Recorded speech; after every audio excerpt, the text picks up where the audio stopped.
All right, so I'll only take a few minutes and we can get on with the rest of the presentation, but we are going to start up that project, Time to Restore, that I brought to the new class and to a NIPSOT call and various people, and an article in the November newsletter if you want to read more about it. But essentially, it's a phenology project that we're starting up in Texas this year. If you go to their webpage and you see all this stuff about New Mexico, Oklahoma, and Louisiana, it's not because they're forgetting the great state of Texas. They just couldn't take us on the first year. And so now they're taking us on. And so it'll be statewide. We have a coordinator. His name is David Gwynn, and he is going to start with some training this Thursday evening at 7 p.m. It will be recorded. And I'll also be doing some follow-up training and also a planning call, so that once we've got trained on how to use the app, which is called Nature's Notebook, and once we get all that and we get time to get set up, then we'll meet to kind of talk about, who's going to do it in their backyard. Karen Harden is, and who all is going to do it at Molly Holler with Ann and Carol and everyone, and who's doing it at White Settlement, who's doing it at the Fort Worth Nature Center, that's me, and try to get our plans together around which species we think we'd like to start with. Again, this is supposed to be, it's a long-term project, so it's not one where you're going to get in your car every week and drive 20 minutes and look at a plant for 2 minutes and then drive back home. We're going to do it as in your backyard, or if there's some native plants near where you work and you can look at it once a week on your way in or out, or it's a place that you go to volunteer every single week, or you have peers, friends, other volunteers who can do it, so that if I can't look at that antelope horn milkweed at the nature center, I can ask Dave or Banjo or somebody to look at it for me and count. So the phenology project goes year round, much less time, of course, this time of year, really busy in the spring. So what they're trying to do is try to catch the timing by enough people putting in the timing of when does the plant first have initial bloom? When does it leaf? When does it flower? When does it have unripe fruit? When does it have ripe fruit? When is it dormant? And by doing that, they can kind of look at how things are changing with climate change. They're also working with Britt, who's got the history of all the climate, and then we get the new stuff. So there'll be a lot of comparisons researchers will be able to do. Xerces Society is actually specifically looking at the pollinators, while we're specifically looking at the nectar plants for the Time to Restore. So it doesn't have to be, but you can do more if you want. If you see a monarch and you want to put it in INAT, or you want to put it into Nature's Notebook, you certainly can. But we're going to be focused on nectar plants. So going to be this week, start our training, some follow-up planning calls. I'm available if you need like a short group, like say Molly Holler wants. You guys want me to do train the trainer thing, I can do that kind of thing with you guys. So we're going to get it started off. So exciting. It's going to be real exciting, and lots of robust reporting, which is really cool. And I'll be able to pull data on who's doing what we're seeing, and it's going to be nice. All right. Any questions? Yes. Could there be like too many people that want to look at the plants and their native plants in their yard? Can there be too many people on INAT? No. No. Okay. The answer is no. Okay. The more data, the better. Okay, In good. fact, I'll be doing some things in my yard and some at the nature center. Yes. It's not like a question. I just wanted to add that on Wednesday at 11 a.m. you'll get an online Zoom conference and I have knowledge of. Yes. Yes. When somebody wants to get started. Right. And they're not the same project, but they'll all go all in tandem. I mean, when we collect the data, researchers gather that data and can use it. So that's what's important. I'm going to attend that as well. Thanks, Ellie. Talk about how to add all the important information in the Correct. directions, because it's not enough just to put a name and the picture and the date. True. And see, and that's the little bit of difference of INAT and Nature's Notebook. Nature's Notebook is specifically set up to capture around the phases. Do you see new growth? Do you see leaves? How many leaves do you can estimate, and you've got to know your plant. Does it have one flower on it, or is it one of those that has clusters of lots of flowers within one little stem? So yes, and all of that. So, and they'll also, they don't care if it's if you're watering it versus the field, you'll designate that, which one's which, and that all of the data is good data. So, Okay, thank you. All right. Thank you, Tina. all right. Great project. Okay, next, Donna and Chris Honkamp have moved to Mineral Wells, and they were taking care of several bluebird boxes down at Lake Benbrook, and they need someone to take over, and we're gonna try this. Let Donna talk. Donna, are you there? Okay, yep, this is Donna. And we're looking for a couple of people to monitor bluebird boxes out at Holiday Park Campground out at Lake Benbrook. It's about an hour and a half to do the bird monitoring plus your drive time. So you would more than receive your 40 hours for the Master Naturalist program. And if anyone is interested, if you can send me an email with your information and a telephone number to contact you, because I'm sure you're going to have more questions if it is something someone's interested in. And just put in the subject line, interested in monitoring bluebirds out at Lake Benbrook or something so that I'll know. Then I can get back with you and answer any other questions. But one that I know that everybody's going to want to know, it's about one time a week for at least 5 months. I usually start mid-February and I end mid-August. So it is definitely a time commitment. Okay. To take And we'll on. send out, I'll send out a constant contact note with more details in it for everybody. Okay? Okay. It doesn't matter. I couldn't hear that. She said which day. What'd she It say? doesn't matter. You pick the day that you want to go. Is it cold there? Yeah, you pick the day. Yes. Okay. Thank you, Donna. All right. Okay. How do I get back to where I was? Okay. The next announcement, at Chandler Gardens out in Weatherford. How many people have been there? Okay. They're having a spruce up day on Saturday.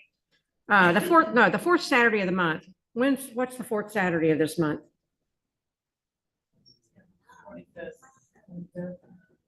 27th. To clean up the trail, weed, trim things. 25th. That's this Saturday. Okay. Okay. Now Teddy's going to announce our speaker.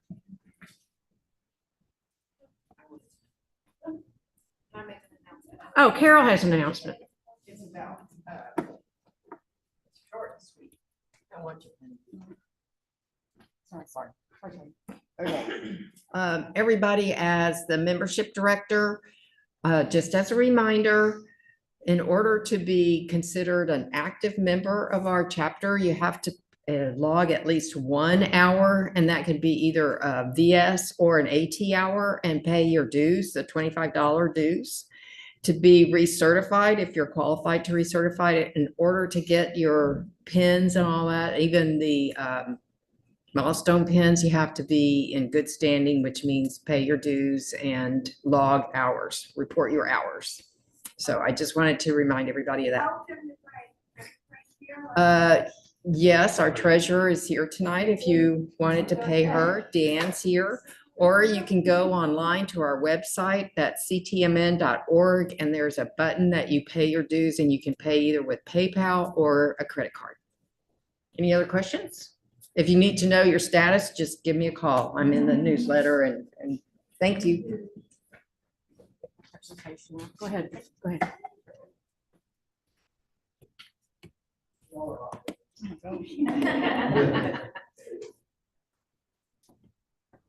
Go ahead. I'm just gonna get his presentation. Thank you guys for coming out. It looks like with Zoom too, we're over 60 people, so that's good. I didn't make the trek out here for just a few. It's already over. I don't know. Oh, what'd you say? If you look at the PowerPoint. Yeah. I won't touch it. You're better at it than I am. Anyway, thank you very much for coming out here. Thank you, Zoom people. Y'all are smart. You're cuddled up in your beds. And we've got a lot of brave people here. Almost filled the room, so good job. Jeff Ray, I met him years ago at my job at the rec center. So he's a big gym guy, and his entire family. His wife is an amazing chiropractor that finally fixed my tennis elbow. Yeah, it worked. She was the only person after a lot of people trying. And then 2 awesome boys that were always there. One is a future marine biologist, maybe. Yeah. And then another one, he had a lot of really cool TikToks in the Bering Sea. He was doing good. So he's finished now. Jeff is a senior meteorologist, CBS 11 and TXA 21. He also does Climate Connection series. It talks about environmental challenges that impact North Texas, and then sustainable practices that we can do. And then also Weather on Wheels. He visits area schools, so any of the teachers, give him a call. They come and do science experiments and teach about weather. Thank you for coming out, and welcome, Jeffrey. Thank you, Danny.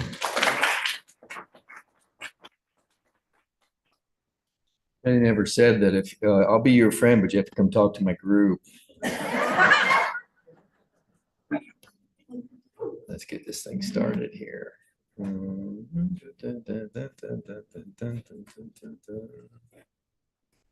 should be under view, isn't it? Yeah. Up right there. I just need to put it on view. Leave me alone. Yes. I like AI.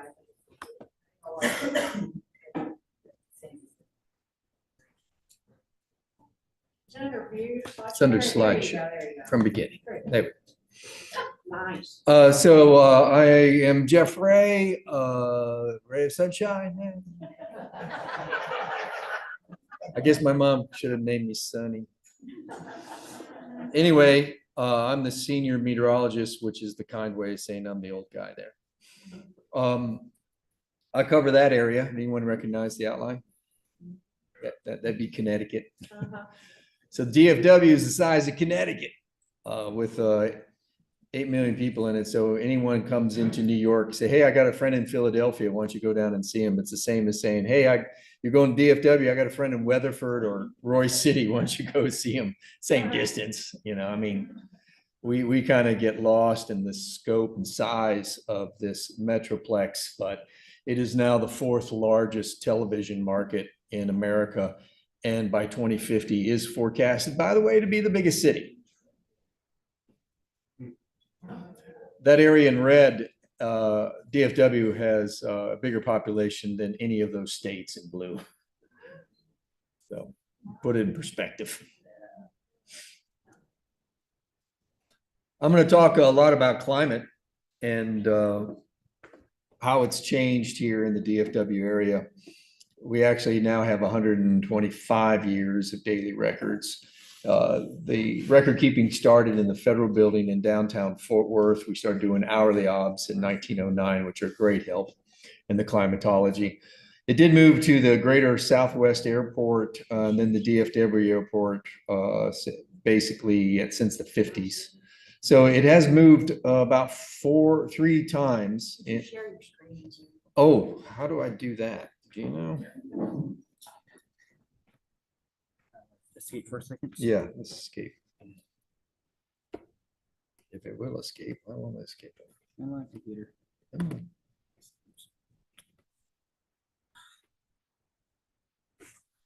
Yeah, let me get out of your way.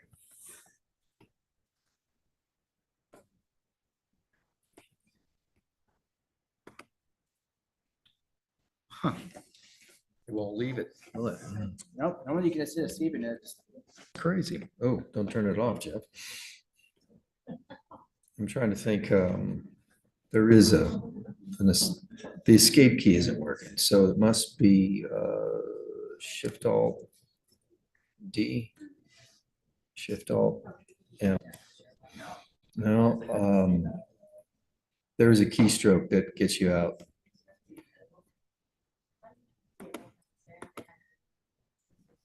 There it is. There it is. Okay, we don't need to share it. Okay, there you Screen that one. By the time we figure this out, it's gonna be really easy. Boom, done. Figured out.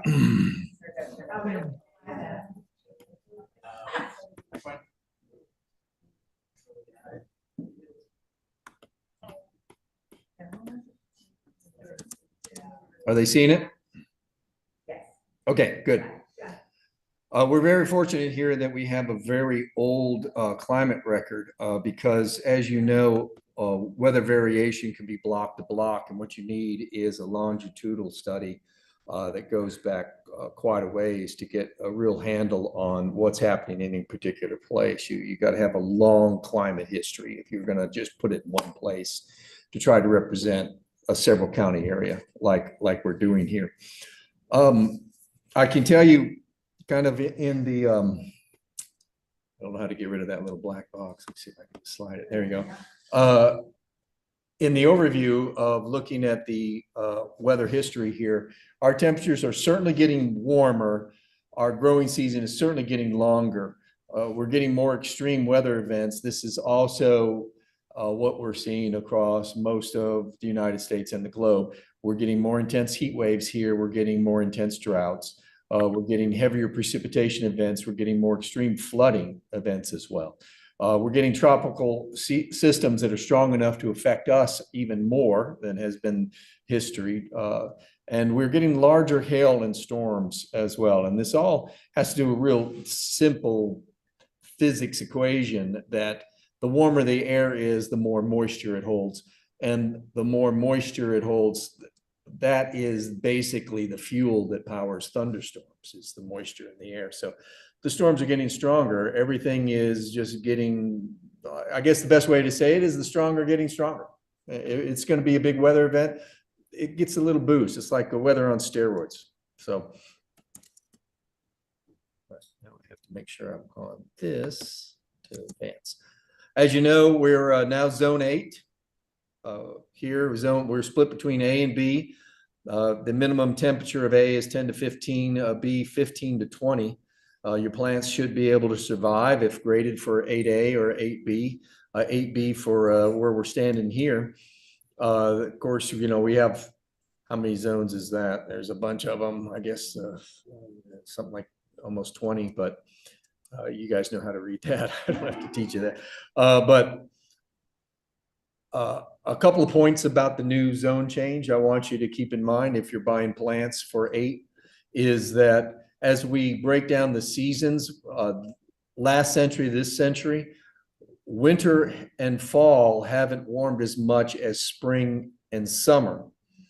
So this is since 2000, we've had 16 Decembers that were above average, only 5 below.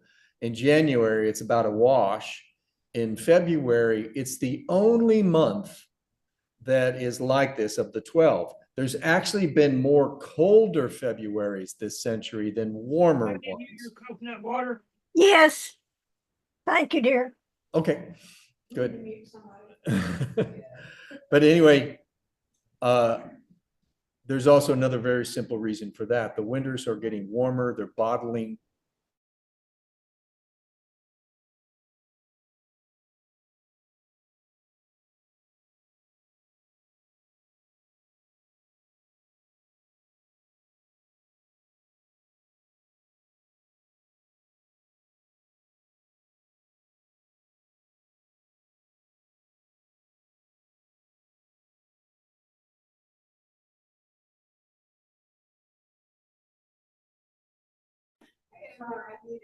Okay, there we go. It's kind of exciting. I've never really done it before. So remember, zone 8A is about 15 degrees. We're hitting that all the time. And it's all because of 1 month, February. We are getting these shots of extremely cold air, even while everything else is warming up. What I was telling you, one of the things, the changing weather patterns is getting more extreme, hotter hots, colder colds. And I've circled here the last 10 years or so when we get below 15 degrees. So if you bought an 8A plant, it's dead, right? It got below 15. So I would tell you to plant 7 still. I'm not sure 8s are the real story here because of the late winter cold outbreaks that we're getting.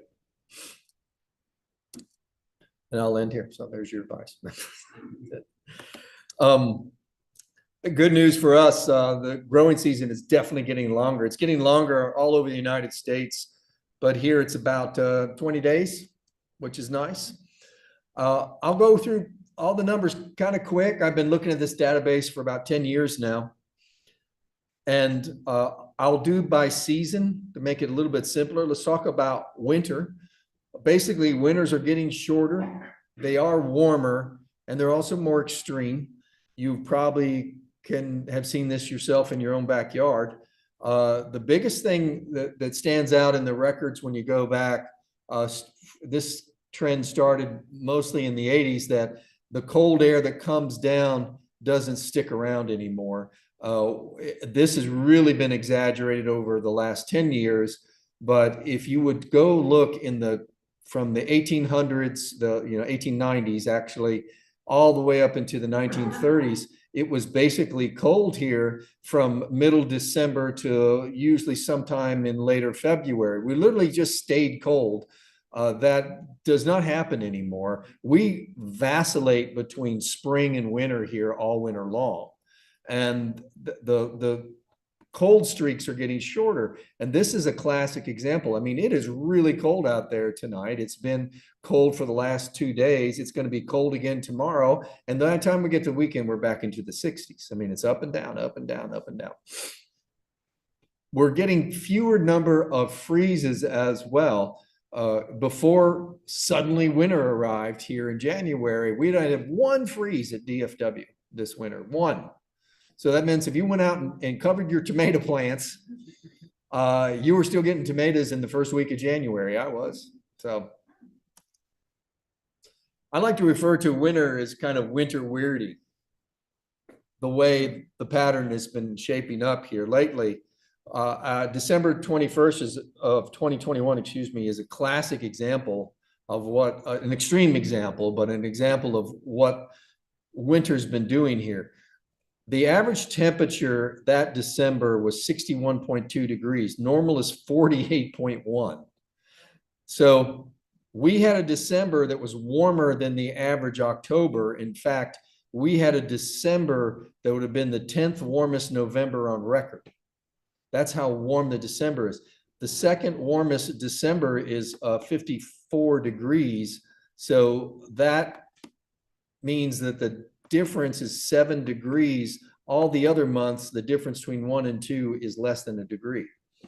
So it stands out in a remarkable way how warm that December was. And that was just a couple of years ago. This is where everybody glazes over. I start talking about standard deviations.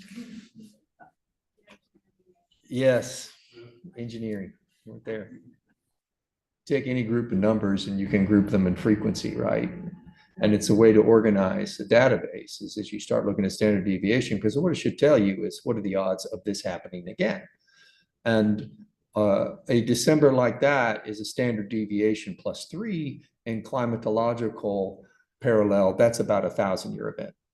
So we had a December that we shouldn't have had but once every 1,000 years. The 2 warmest winters have happened since we turned into this century. That was 16, 17, and 99 and 2000. And what I have here, this is a glimpse into my software. This is the top 20 warmest winters on record. Remember, we go back since 1899. And you can see I highlighted all the ones from this century and the frequency. And that's kind of what you'll see when you see the other examples in the presentation of this. Is that there's an overrepresentation of this century versus the previous 100 years before it. So we have a trend where the winters are certainly getting warmer. Spring, as you've noticed in your backyard, is starting earlier. Groundhog Day has always been my day where I start planting the spring greens, beet, spinach, kale, lettuces. And that's just turned out to be even better plan. You will have some good success because of weather trends to be able to have a good and successful spring crop here, because it's just getting warmer and warmer from early February on.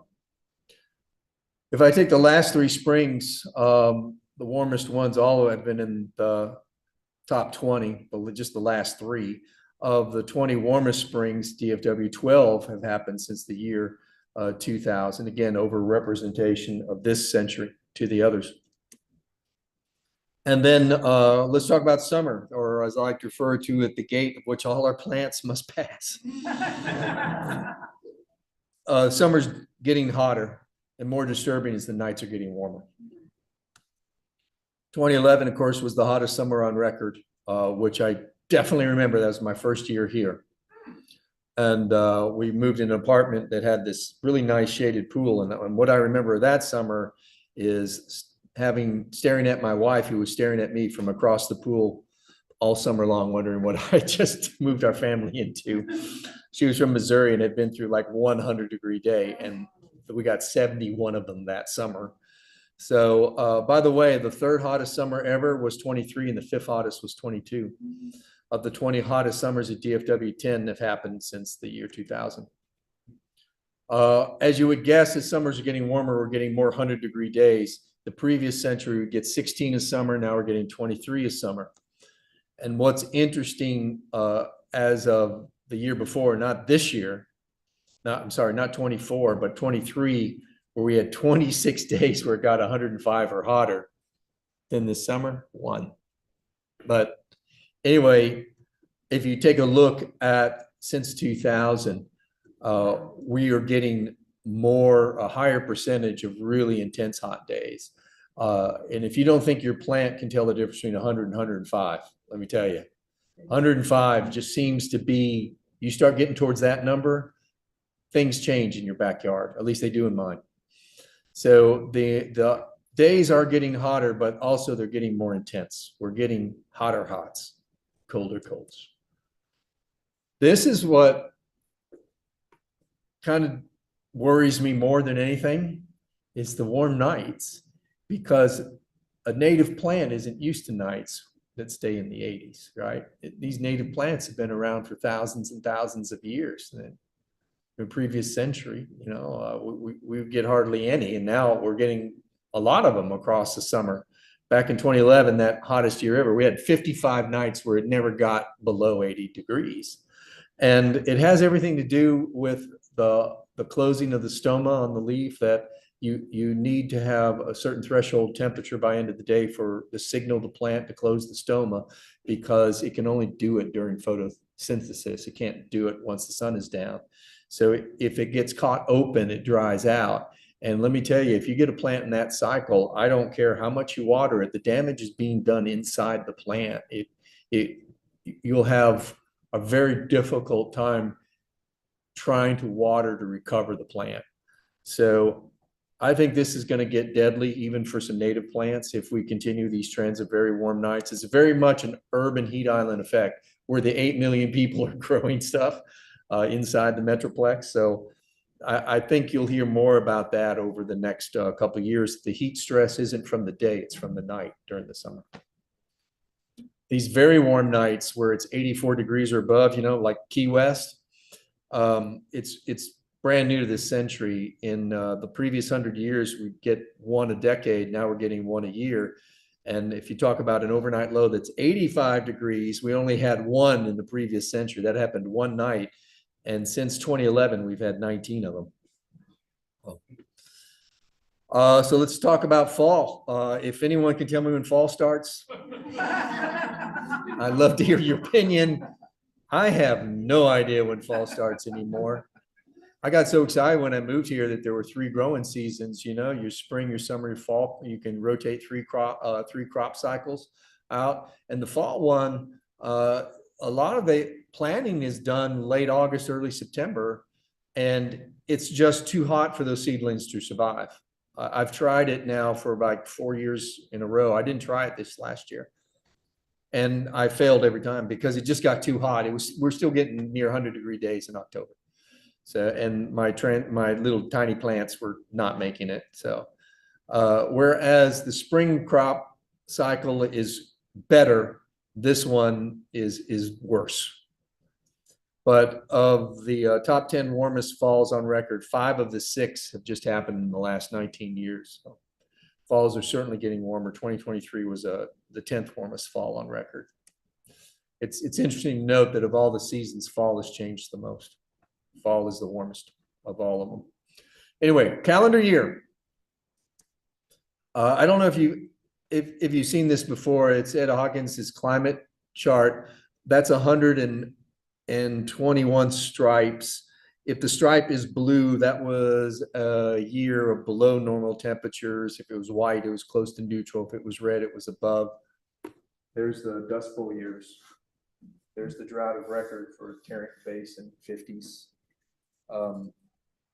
Have you heard about the 50s drought was so intense here that the tree line that starts on the coast of the Carolinas and goes all the way across the deep south and ends in East Texas, the largest deciduous forest in the world, that western line retreated about 50 miles to the east in that drought right there, and it's never recovered. And then this is this century. So it's all piled up there at the end. If you look locally, the top 10 warmest years have occurred since 1998. All 10 are happened since then. And of the 25, you can't quite see that, but 14 of the 25 warmest years have happened since we got into this century. Another way to look at is the disparity between record highs and record lows. We've had, by a factor of 5 more record highs being reported than record lows here since 2000. So it's just becoming more common, this heat and record heat at that. So since 2011, we've had the warmest year, the warmest spring, warmest summer, warmest fall, warmest winter. That's all really just happened in the last 14 years. And this whole idea that the weather pattern keeps flipping from one intensity to another. In 2011 was the most single intense year of drought of record in Texas. That's saying something. Think of the 30s. But that was the most intense drought year ever, was 2011. And then you go forward 4 years, we had the wettest year ever across the state of Texas. I have a question about 2015. Was that a new phenomenon? Because we had 2 hurricanes that actually affected that. Is that correct? Yeah, we had 2 tropical systems came in with rain. And is that part of our changing pattern that they came farther inward? Yeah, they're stronger and they're bigger. Farther inward. Yeah, and I'm going to talk about that in a second because that's going to be a big factor in water management. Weather is getting more extreme. I'll just pull not the last 3 years, but 20, 21, 22, 23, 3 years in a row. So 21, we had the coldest 3 days in DFW history. You might remember those days. Got down to -2. We lost electricity. So on Valentine's Day, the high was 14 because Mother Nature loves to mock us. I want you to know on that day, the record low for Valentine's Day, the record low was 18. Wow. And we had a daytime high below the record low, wow, which had never happened before. We had a high of 18 on the 17th in that cold spell. 6 days later, transpose it, it was 81. Did you know that after that incredible cold spell, we didn't get another freeze? That was it. That was it. We climbed out of that cold. It wasn't cold again. In 2022, we had no measurable rain from June to August, 67 days, a second longest streak. The average high of those days was 100.2. That's the second hottest run ever. And then how did that end? One extreme to another, drought to deluge. On the 12th, 13th, we had our second biggest rain in our history, 9 inches of rain. I went live downtown Dallas there in the canyon, and though there were cars in 12 feet of water. Someone told me a drought always ends in a flood. Yeah, from drought to deluge. And that's your classic example, was 22. In 2023, we had the third hottest, fourth driest summer. August was the second hottest month ever recorded. And it was the second hottest September ever. So that's just, we're just getting more and more extreme weather. And every year is producing something event like that. But we've had in this century the most tornadoes in a year, most rainfall in a year, actually twice. In 2015, 2018 are our 2 wettest years ever. We've had our longest dry spell. That's how we started this century. We've had the most 100-degree days in a year. That was in the hottest year, 2011. Oddly enough, we've had our biggest 24-hour snowfall. That was in 2010 when it snowed over a foot. We had our earliest last freeze ever in 17. That was when the last freeze we had was the 8th of January, and we didn't get another freeze that year. The previous record, by the way, was early February. So we broke the record by almost a month. Again, a standard deviation point that's beyond a 3. So let's talk about the Gulf a little bit. Climatologically speaking, we're the northern coastal plain. We're not the southern plains. We're the northern coastal plain because our weather is still affected by the Gulf of Mexico. You get across the Red River, not so much, but we are. So that is the rain footprint of Harvey. The whole United States had gone 9 years without a direct strike from a major hurricane. Then came Harvey, it hit Texas. It went up to San Antonio, looped around, and came back out. The whole time it was a tropical storm, never even weakened below a tropical storm. That shattered a record, by the way, of being a tropical storm over land by double. But that rain footprint, that is in areas of green and brighter into the yellows. That's what we get in a year, is what they got in 5 days. About the size of West Virginia. It's our costliest weather event, even that freeze, we think, but it was a $150 event. The biggest rain event in America happened from Harvey in a little channel town. It's actually a refinery called Nederland. It's just on the channel going up into downtown Beaumont. They got 60 inches of rain in 5 days. So the aerial extent of 20 inches was greater than West Virginia. The longest life of a named storm on landfall, 117 hours. The previous record was about 50.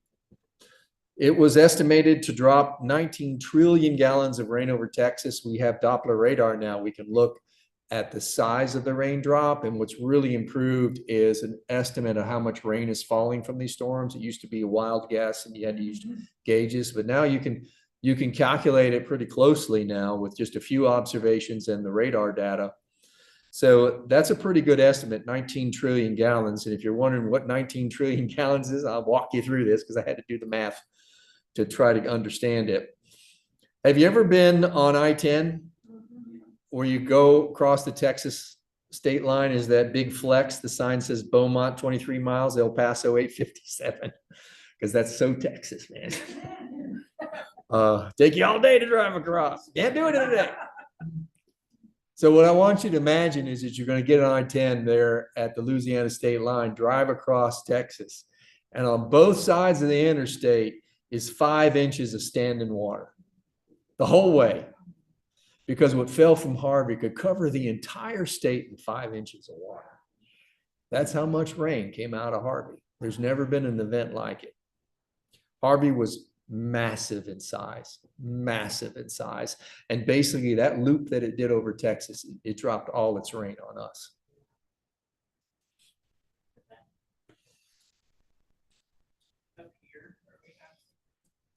Well, I think as the storms are getting bigger, it's more likely that we get the rain from them. We've had tropical force winds from a storm here twice, mostly in our southern counties, but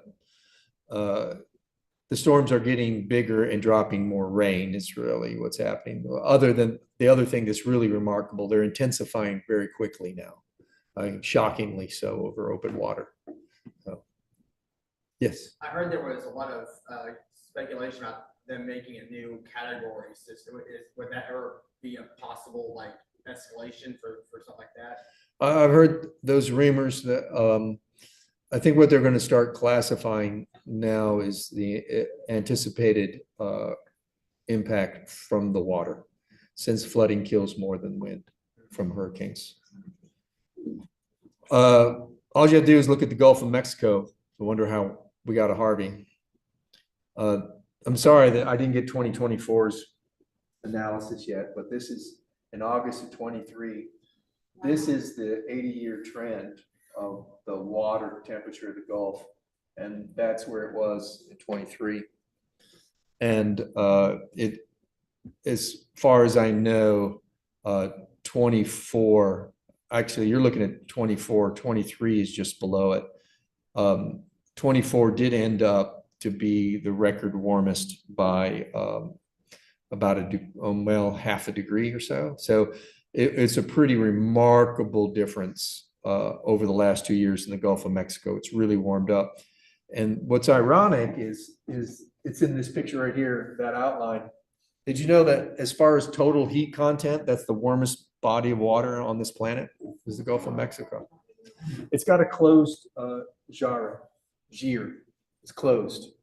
I know there's venting out for the Gulf Stream, but for the most part, it just circulates inside of it. So not only is it warm at the surface, it's warm really deep. And I'm talking about entire heat content. So if you go down 200 feet, the water is still really warm in the Gulf of Mexico. And all that heat in this big body of water makes it the highest heat content of any body of water in the world. So the Gulf of Mexico is warming up, and it's already very much a source of weather for us. Here's a Zoom question. Yeah. Has there been a Harvey and Katrina comparison in terms of water?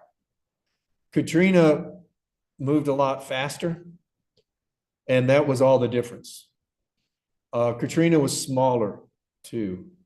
Katrina's damage was done by wind, and of course the failure of the pumps in New Orleans, the failure of the dike system.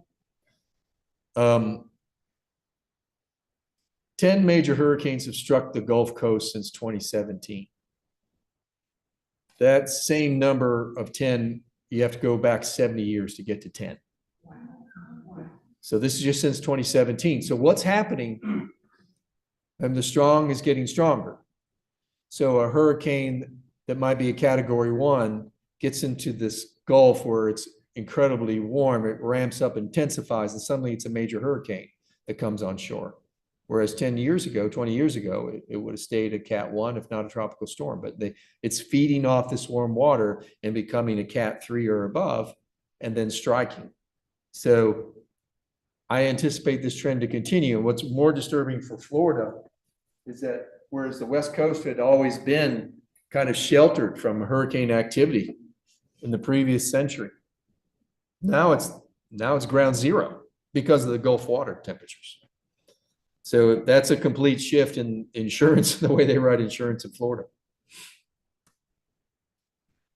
I want to talk to you just real quick about what I've done in my backyard to try to counter these trends, because I don't have the best advice, but I can tell you what I did.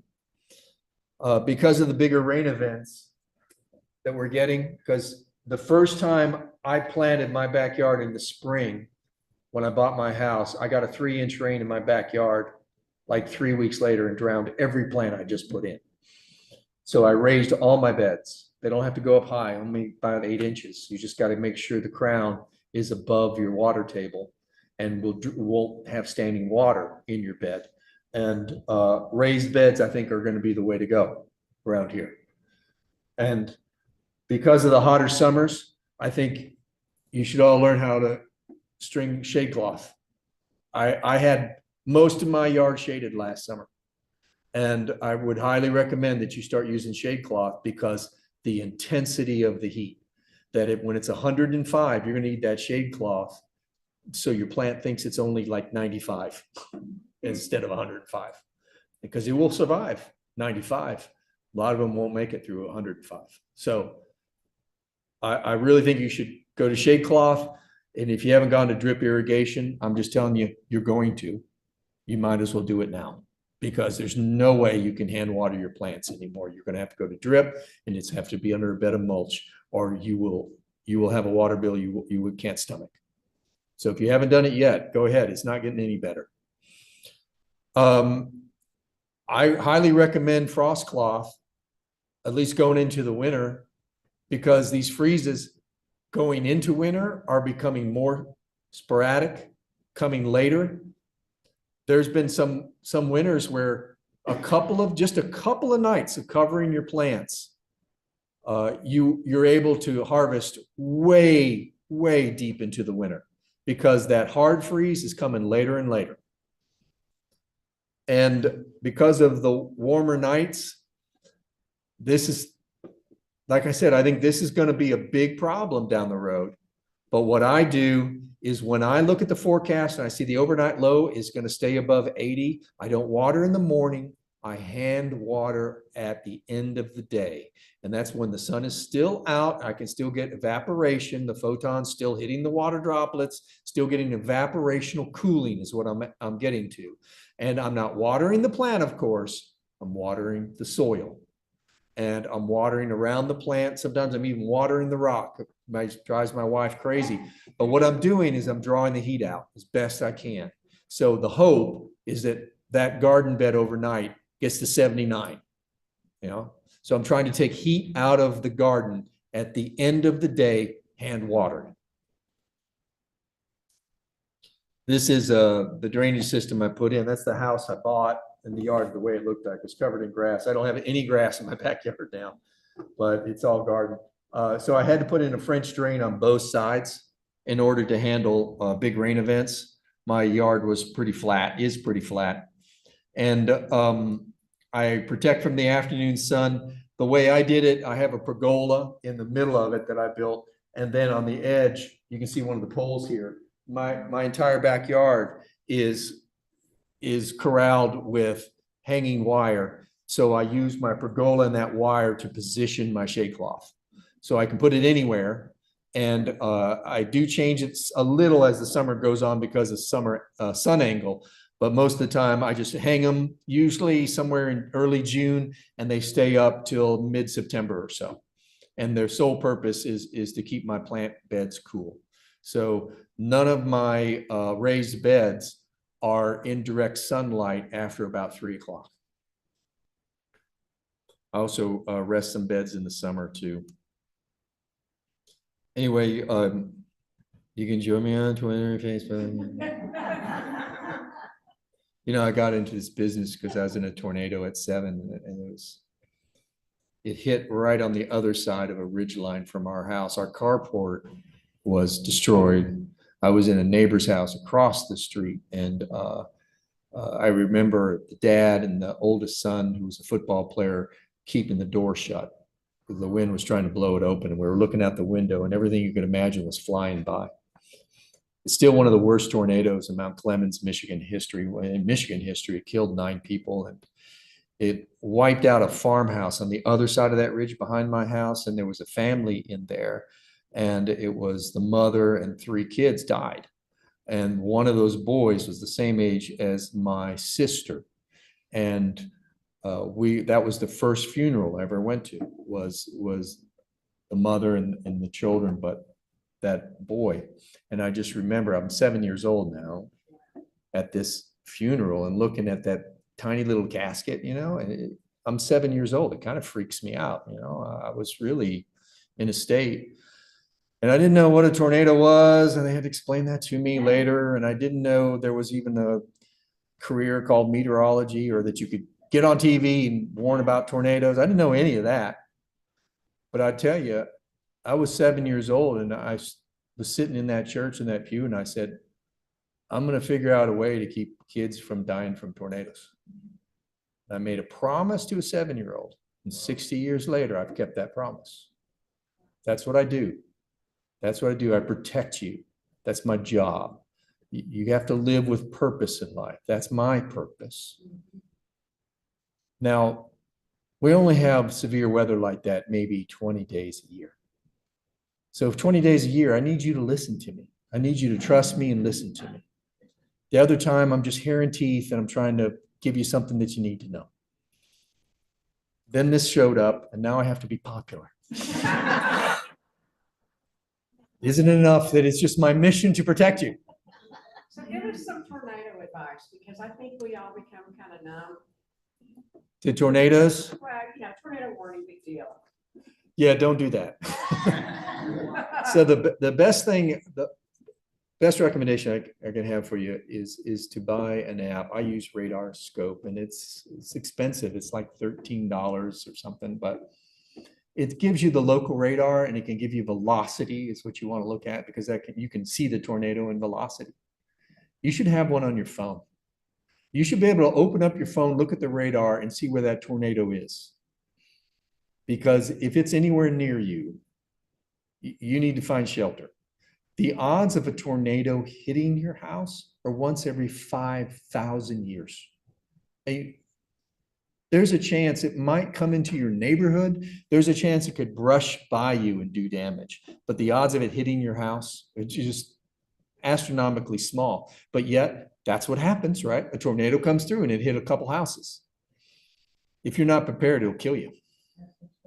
So you need to know where the tornado is. I mean, we're going to tell you the warning. We're going to track it on air.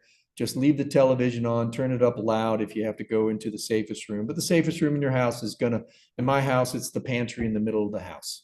You don't want any windows. You want about 3 walls between you and the outside, but you don't want to try to figure this out when the tornado is approaching. You want to figure it out tomorrow at your house or tonight when you go home. What's the safest house? Safest place in my house. That's where you want to go. And that's all I'm asking you is just to have some good idea of your tornado safety and keep track of it, where it is in relationship to your house. What's the name of that app again? That's Radar Scope. Yeah. It's the best one. That's why they probably charge the most for it. But there's actually on-air meteorologists who have a license to show it on air because they use it. And one of them is one of the most famous local meteorologists on this planet uses Radar Scope on there. As you might have heard, 2023 and 2024 were the warmest years on record globally. But the 10 most recent years are also the 10 warmest on record. And we've also hit 1.5 degrees centigrade average temperature above pre-industrial norm. So we were warned not to hit 1.5. But I'm going to tell you that politically, we're not doing much about it. In fact, we broke the record for greenhouse gases last year, 2024. We never emitted so much. So we haven't slowed down. I do believe that we'll probably hit 3.0. And that is, the little climate modeling that can maybe simulate what that means. It's really bad news. What would that mean? It's probably going to happen twice as quick as what they're saying, because we were supposed to go to 1.5 sometime in the early 30s, and it's happened now.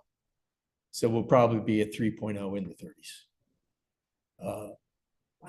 I'll probably be dead by the time we really reap the sow. We sow the reap of however that saying is of what's going to happen. But let me tell you, it's going to be impactful. It already is, as you know. It's already impactful. So think about just double it. That's kind of where we're heading. I'm sorry to bring bad news. I honestly, I wish I didn't know what I know. There's all sorts of signs across the globe. Ice is shrinking at a rapid rate. And the CO2 continues to climb. It's at 416 parts per million now. And you can see what's happened. We have a pretty old record based on seafloor sediment. goes back 80,000. So there's two things, seafloor sediment and ice cores. The Volstech ice cores go back 400,000 years. And you can see the cycling that has been going on for a long time. And then suddenly this happened. And that's us, that's what we did. And we know there's a pretty tight connection between temperature and carbon dioxide. We see it in the historical record. And you can see how it's been climbing along with the temperature. We've actually released more CO2, more carbon into the air than the known biosphere on the planet. We've actually released that much carbon back. So we're going to have to deal with this, and you're going to have to deal with how it's changing in your backyard. And I do highly recommend the few things I've done, I think you should do as well, because I think 10 years from now, you'll be glad that you got a leg up on this. You got ahead of it a little bit, because I really do recommend that you do. And, if we're going to solve this problem, we're going to solve it politically. I don't think we took a big step forward today to solving the problem. I think Patrick Henry was right that when we stand together, we're pretty amazing. Think of World War II when we fought that war. We basically won the World War. We did, Americans, because we all banded together and decided we're going to build everything, and 12% of us went and joined the army, or military forces. And so we're pretty impressive when we unite, but when we're divided, not so much. I think Matthew said it right. Every kingdom divided against itself is brought to desolation. So I think united we stand is kind of the way to go here.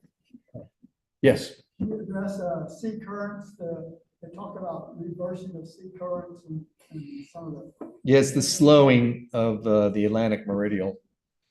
It's basically the Gulf Stream that goes by Greenland. The melt coming off Greenland, fresh water will choke off the current. That happened before, by the way, about 160,000 years ago. And Europe went into an ice age. So we know it happens in these cycles because the planet is, at one point, it was a tropical forest inside the Arctic equator and a circle. And at one point, the entire planet, except for the equator, was covered in ice. We've gone through some really big cycles. But that one would be really bad news for Europe. If we shut off the Gulf of Mexico and you look on a map, you can see that all of Europe is basically where Canada is. So they get very cold. And that will be problematic for them, to say the least. It all has to do with freshwater melt. If it continues to accelerate like we've been seeing it, then it'll almost certainly shut off the flow. There was another question, yes. I'm not sure I can tell exactly what I read, but the melting, I read that the melting ice, the warming of the North Pole area has caused the jet stream to be weaker. Is that what it was? Polar vortexes are becoming more or stronger. Is that correct? It's become more unpredictable. So it's what's happening. So yeah, it's weaker. Of all the places in the planet, that's the place that's warmed the most. It's real simple to understand. What's the difference between 33 and 31? If it's 31, it's still ice and it's white. At 33, it melts and now it's either water or land and it absorbs sun instead of reflecting it. So a difference of 1 degree is a huge difference in the solar budget. So up in the Arctic Circle, it's been warming faster, about 4 degrees faster than everywhere else. And one of the ramifications of that is that the polar vortex normally would entrench itself in the winter. It'd be so strong, you couldn't budge it. It would just sit there and swirl. But it's weaker now, and it's more prone to break free. We've changed the atmosphere, but we haven't changed the sun angle. So we still have the Arctic Circle dark for 6 months. So it gets really cold up there. And even though it supposedly is warmer, and it is, it's still incredibly cold. And we get that cold air spilling in to North America. As you know, between us and the Canadian border is barbed wire, it's just flat. So it just comes in. So that is one of the factors that's coming into why we're getting colder Februaries, why all the other months are warming up. It has a lot to do with the polar vortex too. So, yeah, Mr. Grimm, sorry. Anybody else? Well, a lot of it, they were kind of going back and forth with aquifer, but, the only really question is really about, I guess, what should we do to adapt? Or what are the best things? Yeah, adaptation. Well, I gave you some hints in your backyard. I would highly recommend that United We Stand thing. I really think we need to come together on this. What do you do? I mean, everybody seems to be in denial about all this. I mean, Yeah. have great stats there that's proving it. Well, I can walk out here right now and talk to, that's not true. yeah, I get that too. Denial is a wonderful thing, but this is not wonderful. Yeah, I get that too. I mean, I take this talk out in our western counties. So reality has the final say. It always does. The truth always comes to the surface. And the truth is the planet's warming. And you can deny it all you want. Sooner or later, you're going to look out in your backyard and go, man, this ain't right. Yeah. Or you're driving around and you see, wait a minute, these trees, my whole life, these trees were here. Or what happened to them? So it is inevitable that most people are going to realize. And it's really been quite the turn of the last maybe 5 years in public polling. Most people are now coming to accept the fact the planet's warming and we did it, which even 10 years ago was most people didn't. So we are kind of coming around. I think the last thing to change will be the political response. Because I don't want to get too political here, but I do fear that our political policy is being captured by money, and that's going to slow the wheels of change. Yes. We see a lot of post oaks in the parks and stuff. Some of the big ones. You don't see any new stuff coming in. Is that primarily because of the climate change and the climate we're having to deal with? Post oaks just can't do that. Yeah, the Texas Tree Foundation is studying that, and the best time to plant a tree is 10 years ago. What is that tree going to be standing in 30 years from now? So they have a list. I have it in my pocket. I carry it with me. They also have trouble, I think, for reasons exterior to what they're seeing, of coming out and saying what trees to plant. And they have a list of what they're planting right now. And that's the one I go by because I'm going to judge them by what they do, not what they say. And what they do is they plant bur oak, cedar elm, Chinook, how do you say it? Chickapin. Common persimmon, live oak, Mexican buckeye, Mexican plum, Monterey oak, pecan, Texas mountain laurel, and Texas red oak. We can tell you're from Michigan. Yeah. You know, I know. Pecan. Actually, I was born in Lubbock, but my dad was in the Air Force and we moved around a lot. I even went to the University of Texas. Yeah, I know. It's okay. It's just not gonna, you're not gonna wash it out. Sorry. Thank you. Though, of those trees, I wouldn't plant a red oak because of oak wilt. And go to River Oaks. Just go to River Oaks, talk to anyone who lives there and ask them what happened. Why are all these stumps in your yard? And they're going to say, well, those were 150-year-old red oaks and they died in 6 weeks. We've lost some in this neighborhood. Yeah. I live around here. I mean, when oak wilt gets them, they're gone. And it is, Very sad. it's devastating to watch a 100-year-old tree die that fast. So I wouldn't plant a red oak. Guys, thank you. And if you have any more questions, please email me. I'll be glad to answer whatever questions you throw my way, best of my ability. Okay. Thank you for listening. Thank you.